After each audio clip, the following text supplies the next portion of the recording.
Hey, what's up guys? Just wanted to do an update on my hydroponic ground cherry and also my hydroponic Sungold cherry tomato. Take a look at this thing. It has grown so much just since the last video 1 week ago. I would say it's grown probably 40 or 50%. For those of you that don't know what a ground cherry is, it's a plant that grows, it's a tropical plant that grows these little lanterns. These come from the flowers that eventually fall off and grow the lanterns, and inside the lanterns, once they fall off and turn brown, is a golden berry that tastes like tropical fruit. And I'm growing this in an arrow garden. It's probably outgrowing the arrow garden.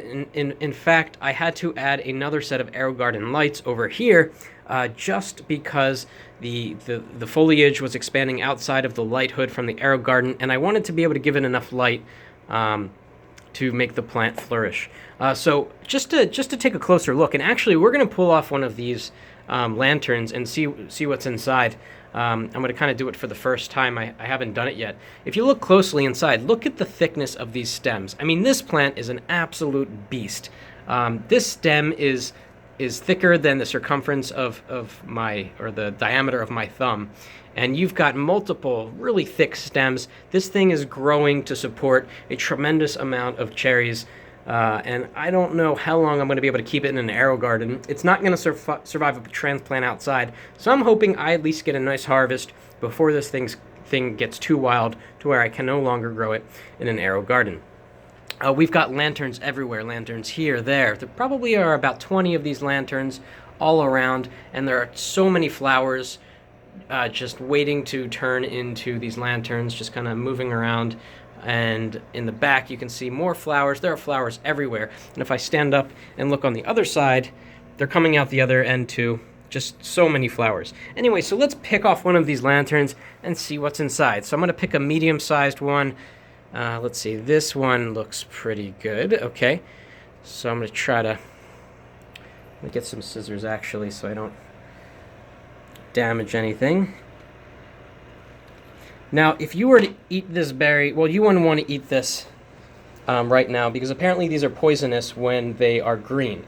So this lantern has this nice, interesting, soft, papery feel. It's really crazy. I've never seen anything like it. And if I rip it open, which is tough to do with one hand, I'm going to try to just take it over here. Okay, here we go. If you rip it open, inside there is a green berry, which eventually, like I said, will turn orange, yellowish, and then it's ready to eat. Inside this berry, well, let's smash it with my finger here. Wow, look at all these seeds. Oh my goodness. This is obviously an immature berry because ground cherries have more flesh to them than seeds, but look at all these seeds. Obviously this ground cherry is not ready for eating, not even close, because all it is basically a seed pod. So that's what it looks like inside of a ground cherry.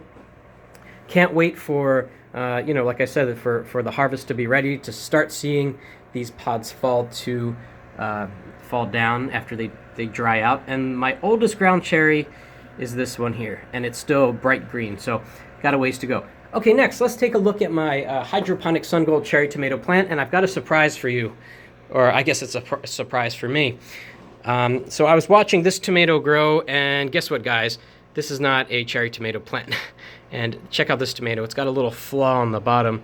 I'm not sure what that's from. It's kind of like a little hole, but hopefully the tomato will still be edible. Look how big this thing is. And I kind of knew something was up when I was watching these flowers grow. And if you've grown cherry tomatoes and regular tomatoes, you know that regular tomatoes have bigger flowers. And this flower's bigger. So it's no wonder that this is growing regular-sized tomatoes. But interestingly, I've got a couple of other tomatoes growing that are cherry-sized, but my guess is that they're just going to get bigger and bigger, like this guy. And this guy's going to get bigger. I'm not sure if this is a Sungold tomato plant at all. It may be just a traditional red tomato. It could be really anything. I got these seeds. I forget where I got them from, but the package clearly said Sungold cherry tomato. But once in a while, because seeds from a tomato plant look about the same, you don't get what you think you're going to get. So this plant's actually looking a little bit better after I backed off the nutrients and I started to prune the old leaves off, because the new leaves, as you can see, are actually looking pretty good, and we've got some more flowers going. Overall, this plant's definitely doing a lot better, and I'm looking forward to seeing some ripening of these tomatoes. Although a lot of the time the plant kind of waits until it grows a bunch of tomatoes until it starts ripening the old ones, so it might be a little bit of time. But at least it's looking better, so I'm thankful for that. So that's an update on the hydroponic ground cherry and the Sungold cherry tomato. Growing in these arrow gardens have their pros and cons. One of the main cons is that they're really not intended to grow these large, in some case wild, plants. They're made for basil and for dwarf plants, not for these massive ground cherries and indeterminate tomato plants, because you just run out of room. But hey, we're going to try it out and see if it works, right? All right, thanks guys. Subscribe to my channel if you want to see more videos. Really appreciate the comments and the thumbs up. Thanks for watching. Talk to you soon. Bye.